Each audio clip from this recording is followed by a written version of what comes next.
ओम शांति। 31 जनवरी 2023।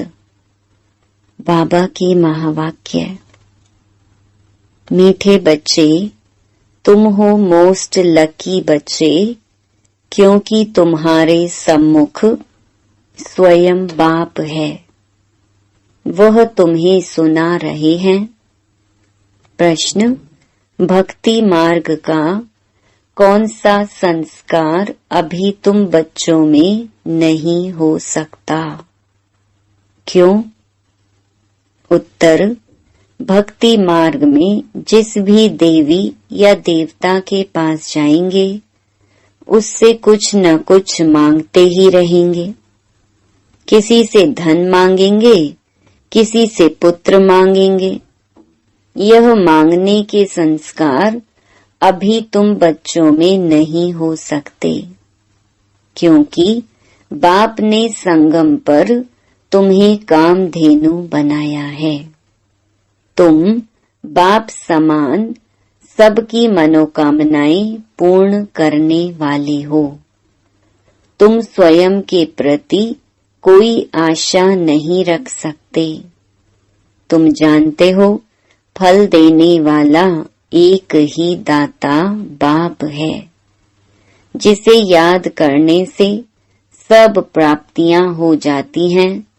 इसलिए मांगने के संस्कार समाप्त हो जाते हैं। गीत। ओम नमो शिवाय। ओम शांति। भगवानुवाच। अब अच्छी रीति समझकर फिर समझाने के लिए एक गीता शास्त्र ही है। शास्त्र तो बनाया है मनुष्यों ने, परंतु राजयोग मनुष्य नहीं सिखाते। बाप कहते हैं, मैंने ही 5000 वर्ष पहले भी तुम भारतवासी सिके लधे बच्चों को राजयोग सिखाया था। सिकी लधे का अर्थ तो समझाया है कि तुम ही पूरे 84 जन्म लेकर फिर आए मिले हो। 5000 वर्ष पहले भी तुम मिले थे और तुम आकर ब्रह्मा मुख वंशावली अर्थात ब्राह्मण ब्राह्मणी बने थे। बाप डायरेक्ट बोलते हैं। वह गीता पाठी आदि यह बातें नहीं करेंगे।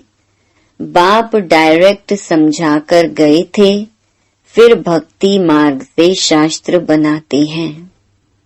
अब ड्रामा पूरा होता है। फिर बाप आया है, कहते हैं बच्चों को। कौन से बच्चे? कहते हैं खास तुम और आम सारी दुनिया।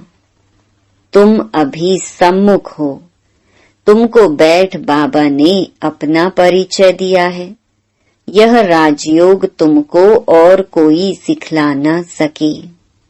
बाप ने ही पहले योग सिखलाया था, अब सिखला रहे हैं, जिससे तुम फिर राजाओं का राजा बनेंगे और कोई स्वर्ग का मालिक बना न सके। मैं तुम्हारा बाप आया हूँ फिर से तुमको राजयोग सिखलाने। अच्छा, अब बाबा तुमको झाड़ पर समझाते हैं। यह समझाने भी बहुत जरूरी है। इनको कल्प वृक्ष कहा जाता है। बाप कहते हैं, यह मनुष्य सृष्टि रूपी झाड़ कल्प वृक्ष है।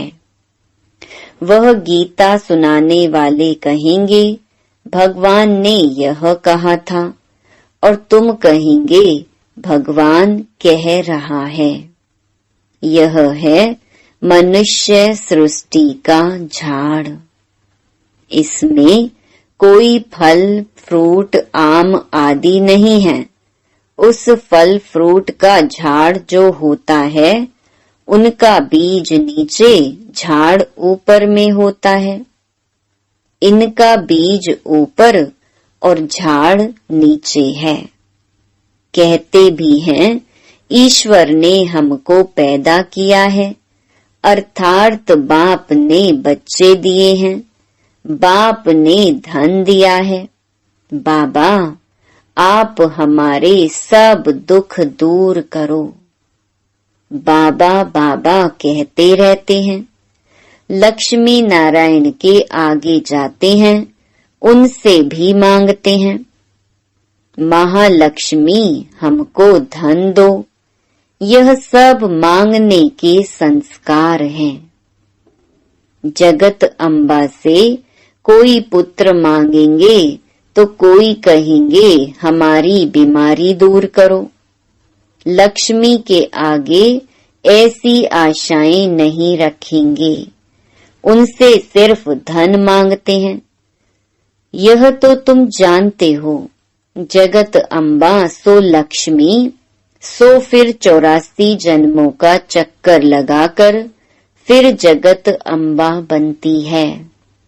झाड़ में देखो, जगत अम्बा बैठी है, यही फिर महारानी बनेंगी जरूर। तुम बच्चे भी राजधानी में आएंगे। तुम कल्प वृक्ष के नीचे बैठे हो, संगम पर फाउंडेशन लगा रहे हो। कामधेनु के तुम बच्चे ही सबकी मनोकामना पूर्ण करने वाले हो। तुम भारत माता शक्ति सेना हो, इसमें पांडव भी हैं। बच्चों को समझाया गया है कि याद एक बाप को ही करना है। देने वाला एक बाप है। भल तुम किसकी भी भक्ति करो, किसको भी याद करो, परंतु फल देने वाला फिर भी एक ही दाता है। वही सब कुछ देता है। भक्ति मार्ग में तुम श्री नारायण की, श्री कृष्ण की पूजा करते हो, कृष्ण को झुलाते भी हो, प्यार करते हो। उनसे तुम क्या मांगेंगे? तुम चाहते हो हम उनकी राजधानी में जाएं, अथवा हमको श्री कृष्ण जैसा बच्चा मिले। गाते हैं, भजो राधे गोविंद चलो वृंदावन। जहाँ राज्य भाग्य करते थे वैकुंठ में, उस समय कोई भी अप्राप्ति नहीं होती। श्री कृष्ण के राज्य को याद तो बहुत करते हैं। भारत में जब श्री कृष्ण का राज्य था तो और कोई राज्य नहीं था। अब बाप आए हैं, कहते हैं चलो कृष्णपुरी में। चलकर श्री कृष्ण की पत्नी बनो या राधे का पति बनो, बात एक ही है। वहाँ विष नहीं मिलेगा, वह है ही संपूर्ण निर्विकारी दुनिया। अभी तुम स्टूडेंट हो, पढ़ रहे हो नर से नारायण, बैगर से प्रिंस बनने के लिए। यहाँ भल कोई करोड़पति हैं, 50 करोड़ हैं, लेकिन तुम्हारी भेंट में वह गरीब हैं, क्योंकि यह सब उनका धन मिट्टी में मिल जाना है, कुछ भी साथ नहीं चलेगा। हाथ खाली जाएंगे। तुम तो हाथ भरतू करके जाते हो 21 जन्मों के लिए।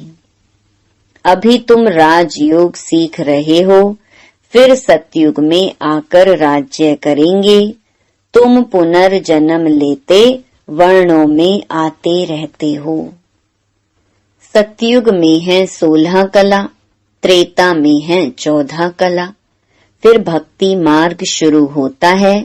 फिर इब्राहिम बौद्ध आते हैं। क्राइस्ट के 3000 वर्ष पहले देवी देवताओं का राज्य था। अब सारा झाड़ जर्जरीभूत अवस्था को पाया हुआ है। अभी तुम कल्प वृक्ष के नीचे संगम पर बैठे हो। इसको कहा जाता है कल्प का संगम अथवा कलयुग और सतयुग का संगम। सतयुग के बाद त्रेता, फिर त्रेता के बाद द्वापर और कलयुग का संगम। कलयुग के बाद फिर सतयुग जरूर आएगा। बीच में संगम जरूर चाहिए। कल्प के संगम युगे बाप आते हैं। उन्होंने कल्प अक्षर बदल सिर्फ युगे युगे लिख दिया है। बाप कहते हैं, मैं निराकार परम पिता परमात्मा ज्ञान का सागर हूँ। भारत में ही शिव जयंती गाई जाती है। श्री कृष्ण तो ज्ञान दे ना सके। तुम कहते हो हम स्वर्ग में श्री कृष्ण के साथ मिलेंगे। बाप कहते हैं, भक्ति में श्री कृष्ण का साक्षात्कार मैं तुमको कराता हूँ। कृष्ण जयंती पर बहुत प्रेम से उनको झूला झुलाते हैं, पूजा करते हैं। उनको जैसे सच सच श्री कृष्ण दिखाई पड़ता है। साक्षात्कार होगा, कृष्ण का चित्र होगा तो उनको भी उठाकर भाकी पहनेंगे। भक्ति मार्ग में मैं ही मदद करता हूँ, दाता मैं हूँ।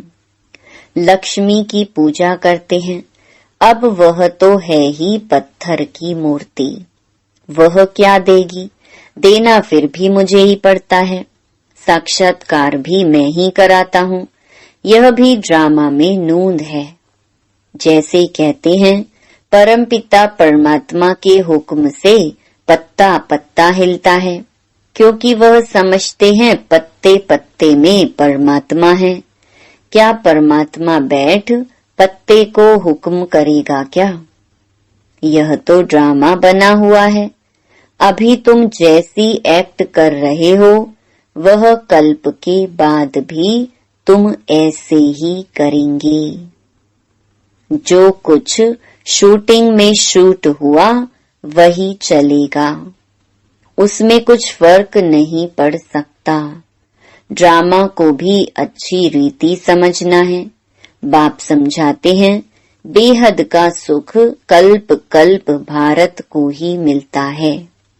परंतु जो ब्राह्मण बनते हैं वही वर्णों में आते हैं, 84 जन्म लेते हैं, फिर औरों के जन्म नंबरवार कम होते जाएंगे। कितने छोटे छोटे मठ पंथ हैं, भल उन्हों की महिमा है क्योंकि पवित्र हैं। स्वर्ग का रचयिता तो है बाप, और कोई मनुष्य थोड़े ही स्वर्ग रचेगा। फिर राजयोग भी कोई सिखलावे। अभी तुम श्री कृष्णपुरी में जाने के लिए राजयोग सीख रहे हो। पुरुषार्थ हमेशा ऊंचा करना चाहिए। तुम कहते हो श्री कृष्ण जैसा बच्चा मिले, श्री कृष्ण जैसा पति मिले। श्री कृष्ण ही श्री नारायण बनता है, फिर श्री कृष्ण जैसा क्यों कहते? तुमको तो कहना चाहिए नारायण जैसा पति मिले। नारद ने भी कहा हम लक्ष्मी को वरे, राधे के लिए नहीं कहा। बाप समझाते हैं, तुमको कृष्णपुरी में चलना है तो खूब पुरुषार्थ करो। वह है श्री कृष्ण का दैवी कुल, कंस का है आसुरी कुल। तुम अभी हो संगम पर। शूद्र संप्रदाय तो ब्राह्मण ब्राह्मणी कहला न सके। जो ब्राह्मण ना कहलाए वह शूद्र वर्ण के हैं। भारत की ही बात है। भारत ही स्वर्ग बनता, फिर भारत ही नरक बन जाता है। लक्ष्मी नारायण को भी 84 जन्म ले रजो तमो में आना ही है, जबकि वह भी चक्र में आते हैं, तो बुद्ध आदि वापस निर्वाण धाम में कैसे जा सकते? कोई तो कह देते कृष्ण सर्वव्यापी है। जिधर देखो कृष्ण ही कृष्ण है। राम के भक्त कहेंगे राम सर्वव्यापी है, वह कृष्ण को नहीं मानेंगे। बाबा के पास एक राधा पंथी आया था। कहता था राधे ही राधे, राधे हाजिरा हजूर है, तेरे में मेरे में राधे ही राधे है। गणेश का पुजारी कहेगा तेरे में मेरे में गणेश ही गणेश है। क्रिश्चियन फिर कहते क्राइस्ट गॉड का सन बच्चा है। अरे क्राइस्ट सन था तो तुम किसके सन बच्चे हो? अनेक मत मतांतर हैं, रास्ता कोई को भी मिलता नहीं। सिर्फ माथा टेकते भटकते रहते हैं। मुक्ति और जीवन मुक्ति भगवान ही देंगे ना, उनसे हम क्या मांगे? कोई को पता ही नहीं। बाप को ना जानने कारण निधन के बन गए हैं। फिर धनी आकर धन का बनाते हैं। मनुष्य कितने धक्के खाते हैं, समझते हैं भक्ति से भगवान मिलेगा। बाप कहते हैं मैं आता ही हूँ अपने समय पर। भल कोई कितना भी पुकारे परंतु मैं आता हूँ संगम पर। एक ही बार भारत को स्वर्ग बनाए, सबको शांति में भेज देता हूँ। फिर नंबरवार अपने अपने समय पर आते हैं। जो देवी देवता थे वह भी सब आत्माएं बैठी हुई हैं। फिर से अपना राज्य भाग्य ले रहे हैं। अभी तो देवी देवता धर्म ही नहीं है, सब अपने को हिंदू कहलाने लग पड़े हैं। ड्रामा अनुसार फिर भी ऐसा होगा। जो कुछ हो चुका है वह फिर रिपीट होगा। फिर ऐसे हम चक्कर में आएंगे, इतने जन्म लेंगे। हिसाब निकालो, हर एक धर्म वाले पीछे कितने जन्म लेंगे। झाड़ पर समझाना बहुत सहज है। आपे ही मनुष्यों को टच होगा कि कोई की प्रेरणा से यह विनाश ज्वाला की तैयारी हो रही है। यूरोपवासी यादव बॉम्ब्स बनाते हैं। वह भी कहते हैं हमको कोई प्रेरणा देने वाला है। हम जानते हैं कि इससे हम अपने ही कुल का विनाश करते हैं। न चाहते हुए भी यह मौत का सामान बनाते हैं। धीरे धीरे प्रभाव पड़ेगा। धीरे धीरे झाड़ बढ़ता है ना। कोई कांटे से कली, कोई फूल बनते हैं। कोई कोई फूलों को भी तूफान लगता है तो मुरझा जाते हैं। बाबा ने कल्प कल्प कहा था, आश्चर्यवत सुनंती कथंती। अब फिर बाबा खुद कह रहे हैं हमारे पास आवंती, ब्रह्मा कुमार कुमारी बनंती कथंती। फिर भी अहो मम माया, अच्छे अच्छे बच्चों को खावंती। खा गई। आगे चलकर देखना कैसे अच्छे अच्छे बच्चे भी खत्म हो जाते हैं। जो पास्ट हो गया सो फिर अब प्रेजेंट में बाप समझाते हैं। फिर भक्ति मार्ग में शास्त्र बनाएंगे। यह ड्रामा ऐसा बना हुआ है। अब बाप आकर ब्रह्मा द्वारा सभी वेदों शास्त्रों का सार समझा रही हैं। जो धर्म स्थापन करते हैं उनके नाम पर ही शास्त्र बनाते हैं। उसको धर्म शास्त्र कहा जाता है। देवी देवता धर्म का शास्त्र एक ही गीता है। हर एक धर्म का एक शास्त्र होना चाहिए। श्रीमद् भगवत गीता ठीक है, भगवानुवाच है। भगवान ने आदि सनातन देवी देवता धर्म की स्थापना की। यह है सबसे प्राचीन धर्म। हर एक धर्म का अपना अपना शास्त्र है और पढ़ते रहते हैं। अभी तुम देवता बनते हो लेकिन तुमको शास्त्र पढ़ने की दरकार नहीं। वहाँ शास्त्र होता ही नहीं। यह सब खत्म हो जाएंगे, फिर गीता कहाँ से आई। द्वापर में बैठ मनुष्यों ने बनाई। जो गीता अभी है फिर भी वही गीता खोजकर निकालेंगे। जैसे कल्प पहले बनाई है वैसे फिर यह शास्त्र बनेंगे। भक्ति मार्ग की सामग्री बनती ही जाएगी। बाप समझाते हैं, सिकी लधे बच्चे मुझ बाप की श्रीमत पर चल श्रेष्ठ बनो। तुम अभी संगम युग पर राजयोग सीख रहे हो, जबकि कलयुग को सतयुग बनाना है। उन्होंने कल्प की आयु लंबी बताए सभी को घोर अंधियारे में डाल दिया है। मनुष्य तो मूंझे हुए हैं। ड्रामा अनुसार तुम बच्चों को ही बेहद के बाप से वर्षा लेना है। बाबा ने बहुत युक्तियां बताई हैं।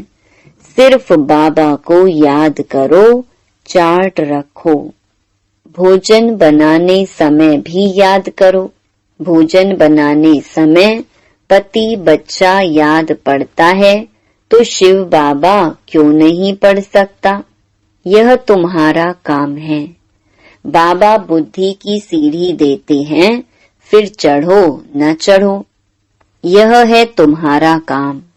जितना याद करेंगे उतनी सीढ़ी चढ़ते जाएंगे, नहीं तो इतना सुख नहीं मिलेगा।